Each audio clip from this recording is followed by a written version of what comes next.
petróleo, o que vai acontecendo com o barril de petróleo? Ele vai ser realmente uma coisa absurda o que acontece com o preço do barril de petróleo até o final da década. Mas nesse momento, logo de cara, logo imediato, ele quadruplica. E depois ele vai chegar, se comparado com o valor inicial, quase 12 vezes o valor inicial ao longo da década. Então, por isso, quando eu falei de petrodólares, esses petrodólares realmente estão circulando facilmente pelo mundo, porque os árabes, realmente, os países árabes estão se enriquecendo.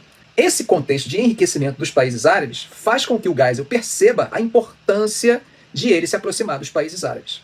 Tá? Porque numa situação de crescimento, de desenvolvimento e o petróleo estando com o preço alto, em grande parte disso, porque há uma seleção desse fornecimento de petróleo, se aproximar dos países árabes é uma boa. Então nós vamos ter posicionamentos do governo de Geisel em prol dos árabes. Essa posição vai ser, por exemplo, quando nós temos a condenação do sionismo como uma forma de racismo. A ONU vai votar isso e nós vamos nos posicionar claramente, considerando o sionismo como uma forma de racismo. Tentando fazer um processo de neutralidade, conversar com os dois, mas tendo um certo posicionamento contrário ao tratamento dado pelos israelenses aos palestinos. Então isso é uma posição que o Brasil vai fazer. Mas o Brasil não está fazendo isso de forma solo, só ele não. Tá? Existe uma tendência, nesse início da década de 70, pró-árabe.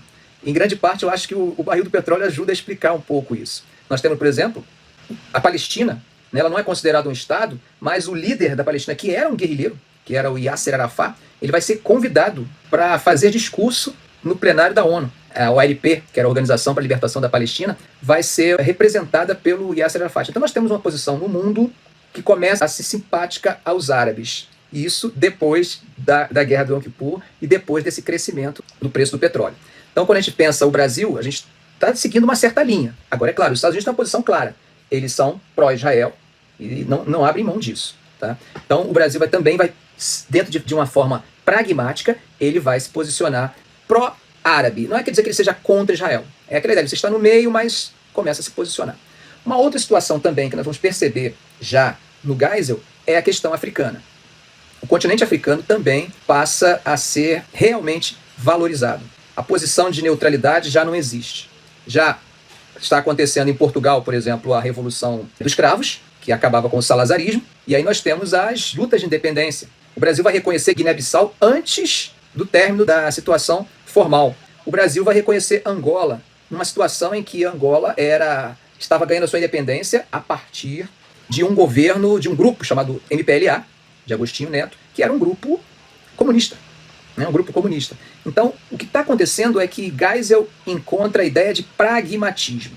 Então, a política externa de Geisel vai ser uma política pragmática, ecumênica e responsável. Esses são pontos centrais que vão marcar a política externa de Geisel, incluindo a sua posição em relação aos Estados Unidos. Nós vamos começar, principalmente a partir da chegada ao poder do Jimmy Carter, uma posição de certas rusgas com os Estados Unidos. E o tema principal dessas rusgas está ligado aos direitos humanos. Eles vão começar a nos criticar por questões ligadas aos direitos humanos. Inclusive, nós vamos receber um documento. Na verdade, não vamos receber, né? Eles vão nos enviar um documento fazendo uma espécie de relatório, chamando a atenção do Brasil pelo não respeito aos direitos humanos. E com isso, é quase que uma ameaça, né, de cortar acordos, cortar tratados. Acho que eu cheguei a ventilar alguma coisa disso para vocês. E aí isso acaba fazendo com que o Geisel, de forma unilateral, vá romper, isso já em 77, com o acordo militar Brasil e Estados Unidos. Uma outra questão também que coloca um certo atrito com os Estados Unidos é a questão nuclear. Nós, desde 68, tínhamos uma posição já, como eu falei para vocês, uma posição contrária e crítica à ideia de barrar o desenvolvimento nuclear dos demais países. E quando está falando de desenvolvimento nuclear, nós estamos falando claramente, nesse momento, de desenvolvimento nuclear para armas mesmo. A discussão é isso, é armas, porque o TNP ele não proíbe os países de terem tecnologia nuclear, mas eles se comprometem a ter energias para fins pacíficos. Inclusive, o uso e a proteção desses países está previsto no TNP também. Com o Brasil não assina justamente porque o Brasil não concorda. Não só o Brasil, mas diversos países não concordam porque acham que está havendo um congelamento mundial. Nós tínhamos um acordo, começamos a assinar logo no início da década, um acordo com os Estados Unidos, ligado a uma empresa chamada Westinghouse, que ela forneceria material para a gente, só que não haveria transferência de tecnologia. Então tudo seria feito por eles, nós não teríamos muito controle sobre essa produção. Isso começa a se desenvolver dentro do projeto de pensar Angra 1. Quando chega mais tarde, o que o Brasil começa a fazer? O Brasil começa a se aproximar da Alemanha Ocidental buscando, porque os dois países, de certa forma, estavam alijados dessa questão nuclear, né? E os dois países se aproximam e começam a discutir uma cooperação e um acordo nuclear, onde os Estados Unidos acabam ficando bem chateados mesmo. São pontos de rusgas que o Brasil está demonstrando claramente que ele já pode, de alguma forma, se posicionar, porque há uma diminuição de poder relativo dos Estados Unidos. Nós vamos fazer críticas aos americanos e ao intervencionismo americano.